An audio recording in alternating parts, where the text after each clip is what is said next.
Law number 1, never outshine the master. हमेशा अपने से ऊपर वालों को सुपीरियर महसूस कराएं। कभी भी उन्हें खुश करने के चक्कर में या फिर इम्प्रेस करने के चक्कर में कभी भी अपने टैलेंट्स को शो करने में जल्दबाजी तो बिल्कुल भी ना करें, वरना आपको हमेशा ही अपोजिट रिजल्ट्स ही मिलेंगे और शायद उनके मन में आपके लिए इनसिक्योरिटी या फिर डर, फियर भी पैदा हो सकता है। अपने मास्टर को जितना वो हैं उससे कई ज़्यादा ब्रिलियंट और इंटेलिजेंट दिखाओ, फिर आप आसानी से ही पावर की ऊंचाइयों को हासिल कर सकोगे। अगर सिंपल शब्दों में कहूँ ना तो इसका यही मतलब है कि कभी भी जो आपसे ऊपर है ना, बड़े लेवल पर है, फिर चाहे वो आपका बॉस हो, कोई टीचर हो या फिर आपका कोई फैमिली मेंबर ही क्यों ना हो, उसे कभी भी अपने बराबर महसूस ना कराएं या फिर खुद को उससे बड़ा महसूस ना कराएं, बल्कि जितना वो है उससे काफ़ी ज़्यादा सुपीरियर, काफ़ी ज़्यादा इंटेलिजेंट और ब्रिलियंट महसूस कराएं। फिर आप देखोगे कि वो आपके लिए काफ़ी ज़्यादा सिक्योरिटी है ना, वो बहुत ही ज़्यादा कम कर देंगे और फिर वो आपके जाल में आसानी से ही फंसते चले जाएंगे और आपके लिए उन पर पावर हासिल कर पाना बहुत ही ज़्यादा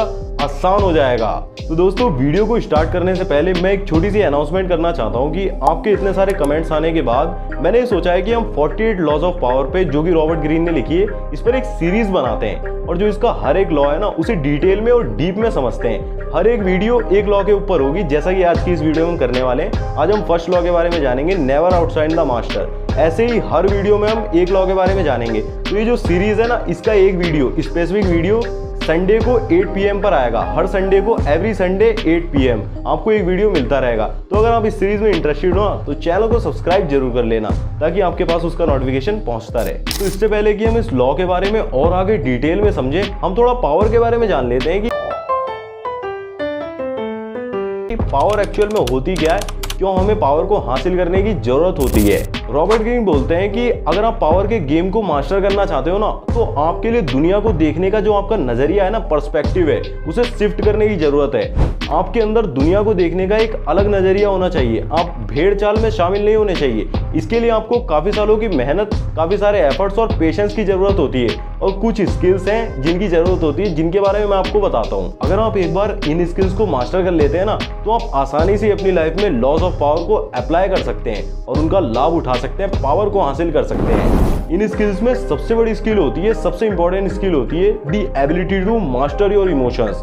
किसी भी सिचुएशन में अगर आप अपने इमोशंस को नहीं समझ पाते हैं, उसको बारीक से अंडरस्टैंड नहीं कर पाते हैं, तो आपकी एक गलती आपको बहुत ही ज़्यादा नीचे धंसा सकती है। रॉबर्ट ग्रीन बोलते हैं कि आपका जो इमोशनल रिस्पॉन्स होता है ना, वो किसी भी सक्सेस में, किसी भी आदमी की सक्सेस के लिए बहुत ही ज़्यादा बड़ा बैरियर होता है। अगर आप किसी भी सिचुएशन में इमोशनली खुद को नहीं संभाल पाते हैं, उसको कंट्रोल नहीं कर पाते अपने इमोशंस को, तो आप आसानी से पिघल जाएंगे और सारा काम खराब कर देंगे। आपके अंदर इमोशंस की समझ होना, क्यों आप इतना ज़्यादा बुरा फील कर रहे हैं, क्यों इतना ज़्यादा अच्छा फील कर रहे हैं, क्यों आपके ऊपर इमोशंस हावी हो रहे हैं, इसकी समझ होना बहुत ही ज़्यादा जरूरी है। अगर इमोशंस आप पर हावी हो जाते हैं और आप कभी भी किसी भी सिचुएशन को क्लियरिटी के साथ नहीं देख सकते हो, तो फिर आप उसके लिए खुद को तैयार भी नहीं कर सकते हो और साथ ही आप उन इमोशंस को कंट्रोल करने के लिए कोई एक्शन भी नहीं ले सकते हो। आप कभी भी एंगर और लव को दबा नहीं सकते हो और ना ही अवॉइड कर सकते हो और ना ही आपको ऐसा करने की कोशिश करनी चाहिए। और सबसे इंपॉर्टेंट बात तो यह है कि आप कभी भी अपने इमोशंस को, अपने प्लान्स और स्ट्रेटजीज को इन्फ्लुएंस करने ना दें, वरना आपका सारा काम खराब हो जाएगा। जब तक आप इमोशंस को कंट्रोल नहीं करोगे, आप कभी भी पावर को हासिल कर ही नहीं सकते हो।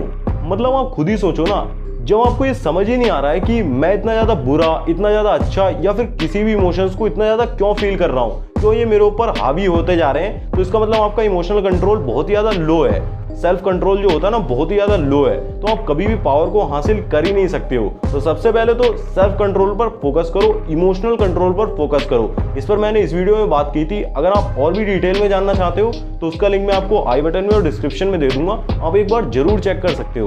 फिलहाल आते हैं अपने टॉपिक पर। अब मैं आपको हिस्ट्री में लेकर चलता हूं और एक रियल लाइफ एग्जांपल से ये समझाता हूं कि अगर आप खुद को अपने मास्टर से सुपीरियर या फिर इंटेलिजेंट दिखाने की कोशिश करते हो, तो उसके कितने ज़्यादा बुरे परिणाम हो सकते हैं, आपको कितना ज़्यादा उसका खामियाजा भुगतना पड़ सकता है। तो चलिए जानते हैं। निकोलस फोकेट लुई 16 के फाइनेंस मिनिस्टर थे, जो कि काफ़ी ज़्यादा इंटेलिजेंट भी थे, ब्रिलियंट थे और अपना जो उनका काम था ना, फाइनेंशियल स्टेटमेंट्स का, वो बहुत ही ज़्यादा अच्छे से संभालते थे। वो काफ़ी ज़्यादा पॉपुलर भी थे और वो चर्चा में भी रहते थे। तो कई बार ऐसा होता था कि लुई 16 जो राजा था ना, उनकी नज़रों में उसकी रिस्पेक्ट काफ़ी ज़्यादा कम होती हुई नजर आती थी। उन्हें ऐसा लगता था कि जो ये राजा है ना, कहीं ये मुझे नौकरी से ना निकाल दे, उनके मन में डर रहता था। तो उन्होंने पता है क्या करा, एक ग्रैंड पार्टी ऑर्गेनाइज की जिसमें उन्होंने शहर के जो बड़े बड़े बिजनेसमैन, बड़े बड़े लोग थे ना, बड़े बड़े सेलिब्रिटीज, उनको इन्वाइट किया, जिससे कि राजा को ऐसा लगे कि ये बंदा तो काफ़ी ज़्यादा पॉपुलर है, काफ़ी ज़्यादा अच्छा है, इंटेलिजेंट है और काफ़ी ज़्यादा ब्रिलियंट, सुपर्ब है। मतलब एक ऐसा इंसान है जिसको कभी छोड़ना ही नहीं चाहिए, इसे हमेशा अपने साथ ही रखना चाहिए। तो पार्टी में जब इतने सारे लोग आए ना, तो जब लुई 16 ने वो चीज़ देखी कि इसको इतने ज़्यादा लोग समझ रहे हैं, इतनी ज़्यादा पॉपुलैरिटी मिल रही है, तो उसको एक चीज़ समझ आई कि कहीं ये कंपटीशन में ना आ जाए। उसको एक खतरा महसूस होने लगा कि ये कहीं मेरे कंपटीशन में ना आ जाए और ये मेरा पत्ता साफ ना कर दे। तो उसने बताया क्या करा, जो चोरी फाइनेंस मिनिस्टर और राजा ने साथ में मिलकर करी थी ना, उसी के कहने पर उसने वो चोरी करी थी। मतलब अकाउंट स्टेटमेंट्स में कुछ बैलेंस की गड़बड़ी करी थी। उसी के आरोप में उसने अगले ही दिन उसको जेल में डलवा दिया और 20 साल की उसको सजा हुई। काफ़ी ज़्यादा बड़ा चार्ज था, इसीलिए 20 साल की सजा हुई। और उसको हटाकर, मतलब एक तो पहले तो जेल चला गया, उसको हटाया उनने, और दूसरा वो फाइनेंस मिनिस्टर की उसे पदवी से भी हटा दिया। उस समय एक बहुत ही ज़्यादा कंजूस आदमी हुआ करता था, उसे फाइनेंस मिनिस्टर बना दिया। तो पता है क्या हुआ, जो वो लुई 16 था ना, वो बहुत ही ज़्यादा घमंडी, एरोगेंट और बहुत ही ज़्यादा एक डिक्टेटरशिप माइंडसेट वाला इंसान था कि मेरे से तो ऊपर कोई होना ही नहीं चाहिए। जो भी मेरे से ऊपर निकलने की कोशिश करे ना, जनता की नज़रों में आएगा, थोड़ा चमकेगा, उसे साफ कर दूंगा। तो आपको भी ध्यान देना चाहिए कि अगर आप मास्टर से ऊपर निकलने की कोशिश कर रहे हो, जो आपसे ऊपर है, बॉस है, टीचर है, जो भी, तो आपके साथ भी ऐसा हो सकता है। वो एक तरीके से आपको खतरे की तरह समझने लगेगा, कॉम्पिटिटर बन जाएगा। मतलब वो आपको कॉम्पिटिशन की तरह लेकर मैच से बाहर कर देगा। तो ऐसा तो बिल्कुल भी ना करें। इस एग्जाम्पल से आप यही सीखो कि जो भी आपसे सुपीरियर है ना, आपसे ऊपर है, आपसे बड़ी पोस्ट पर है, कभी भी उसे ऐसा फील मत होने दो कि आप ही उसका सबसे बड़ा कंपटीशन हो। अगर आप गेम में बने रहना चाहते हो ना, तो हमेशा सामने वाले को ऐसा फील कराओ कि आप तो उसके सामने कुछ हो ही नहीं, आप बिल्कुल ही एक रत्तीवर हो जिसे वो आसानी से साफ कर सकता है। मतलब आप जानबूझकर भी गलती कर सकते हो जिसे वो सुधारेगा और उसे ऐसा लगेगा कि सब कुछ तो मेरे हिसाब से चल रहा है, मैं इसे कंट्रोल कर रहा हूँ, लेकिन एक्चुअल में आप अंदर खाने काम करे जा रहे हो। आप कभी भी सामने वाले को ऐसा फील मत होने दो कि आप उनसे ज्यादा जानते हो, आपके पास ज्यादा नॉलेज है। जितनी भी नॉलेज आपके पास है ना, वो बहुत ज्यादा इंटरेस्टिंग है। अगर आप गेम में बने रहना चाहते हो ना, तो ऐसा फील तो कभी भी मत कराओ। इनफैक्ट आप अपने टैलेंट को यूज करो, अपने बॉस को, अपनी बड़ी पोस्ट वाले को, इंसान जो है ना, उसको ऐसा फील कराने में कि वो आपसे ज्यादा सुपीरियर है, ज्यादा इंटेलिजेंट है, ज्यादा टैलेंटेड है। तभी उसे ऐसा महसूस होगा कि ये जो मेरे नीचे एम्प्लॉय है ना, ये तो मेरे से नीचे ही है, ये कभी मेरी पोस्ट तक आ ही नहीं सकता। उसके अंदर जो इनसिक्योरिटी है ना, कॉम्पिटिटिव जो एक नेचर दिख जाता है किसी इंसान का, वो नहीं दिखेगा उसे आपके अंदर। तो वो आपसे बहुत ही ज़्यादा रिलैक्स्ड रहेगा और कभी भी आपकी जॉब खाने की या फिर आपको नौकरी से हटाने की, मैच से बाहर करने की कोशिश तो बिल्कुल नहीं करेगा। और एक चीज़ याद रखना, ये पावर का गेम बहुत ही ज़्यादा गंदा होता है। आपको इसमें अपने हाथ बहुत ही ज़्यादा खून से रंगने पड़ेंगे। मतलब एक्चुअल में तो खून से नहीं रंगने पड़ेंगे, लेकिन बहुत सारे काम ऐसे भी करने पड़ेंगे कि जो आप नहीं करना चाहते हो। मतलब आपको चापलूसी तक करनी पड़ेगी अपने बॉस की। और अब आप कई लोग डिसअपॉइंटेड होंगे कि मैं तो चापलूसी नहीं करूँगा। नहीं, मतलब कई मौक़ों पर आपको उसकी तरफदारी भी करनी पड़ेगी। जैसे कि मैंने इस थॉमस शेल्बी वाली वीडियो में बताया था कि कैसे उनने बिली किम्बर, जो एरोगेंट था काफ़ी ज़्यादा, उसको उसके अहंकार को हवा देकर उससे काम निकलवाया, अपनी डील करवाई। तो अगर आपने ये वीडियो नहीं देखी ना बॉडी लैंग्वेज के ऊपर, थॉमस शेल्बी की बॉडी लैंग्वेज, तो इसे भी चेक करना, उसके अंदर भी इसका काफ़ी बड़ा एग्जाम्पल दिखा है।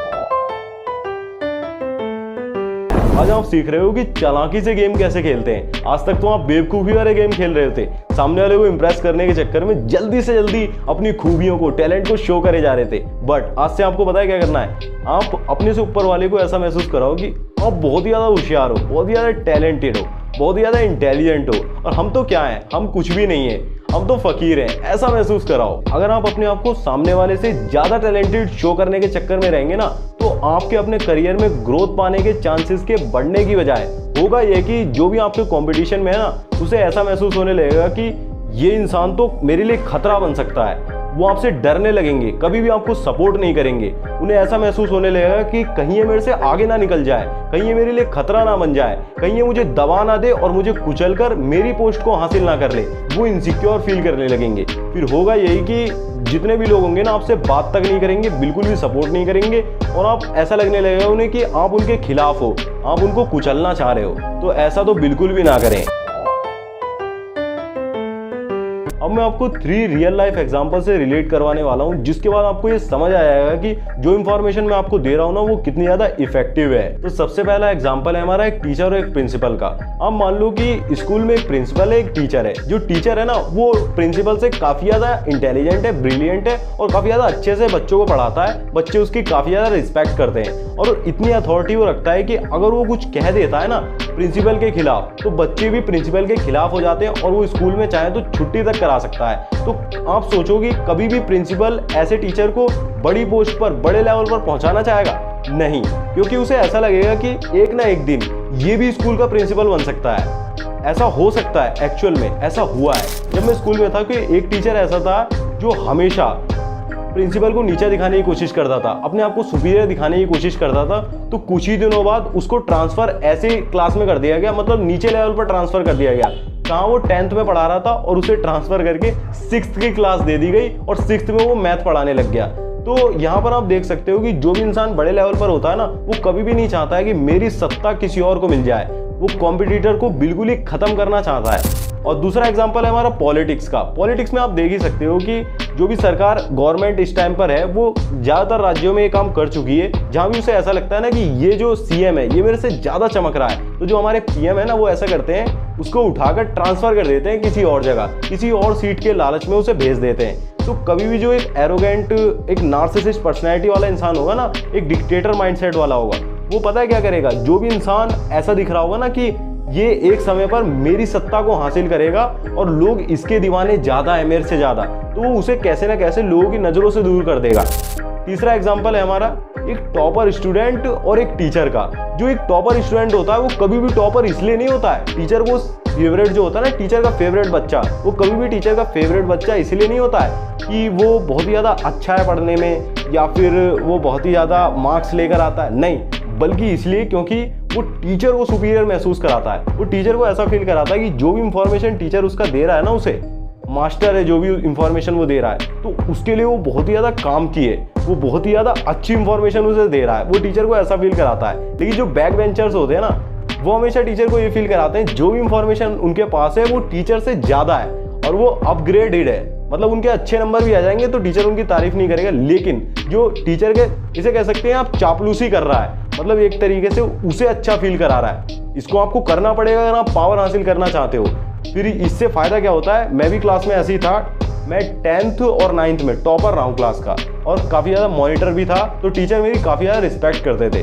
तो मैं जब बातें भी कर रहा हूँ ना तो टीचर मुझे देख के इग्नोर कर देगा, ये फ़ायदा मिलता है। ये तो नॉर्मल से फ़ायदे हैं, लेकिन आप बिजनेस में या फिर किसी जगह पर जॉब कर रहे हैं या फिर किसी बड़े लेवल पर हैं तो इस चीज़ का काफ़ी ज़्यादा फ़ायदा उठा सकते हैं। इस वीडियो को देखने के बाद आपको समझ आ गया होगा कि कैसे आप बड़ी बड़ी चीज़ों पर, बड़े बड़े मुकाम को हासिल करने के लिए पावर हासिल करते हैं। अगर आप इस लॉ को और भी ज़्यादा डिटेल में समझना चाहते हैं ना, नेवर आउटशाइन द मास्टर, तो आप बुक भी पढ़ सकते हैं 48 लॉज ऑफ पावर। बाकी मैंने काफ़ी ज़्यादा डिटेल में समझाने की कोशिश करी है, एग्जांपल्स भी दिए हैं। आपका क्या ओपिनियन है मुझे कमेंट करके जरूर बताएं और इस सीरीज़ को मैं कंटिन्यू रखूं ना रखूं, क्या आपको पसंद आया क्या नहीं, वो भी कमेंट कर दें। और अगर आप जानना चाहते हैं कि 48 लॉज ऑफ पावर में या फिर रॉबर्ट ग्रीन ने और कौन कौन सी बुक लिखी है लाइक आर्ट ऑफ सेडक्शन, तो उस पर जो आपको प्लेलिस्ट दिख रहा होगा उस पर क्लिक करके एक बार जरूर देख लें। मैं मिलता हूँ आपसे उसी वीडियो में, तब तक के लिए बाय, जय श्री राम।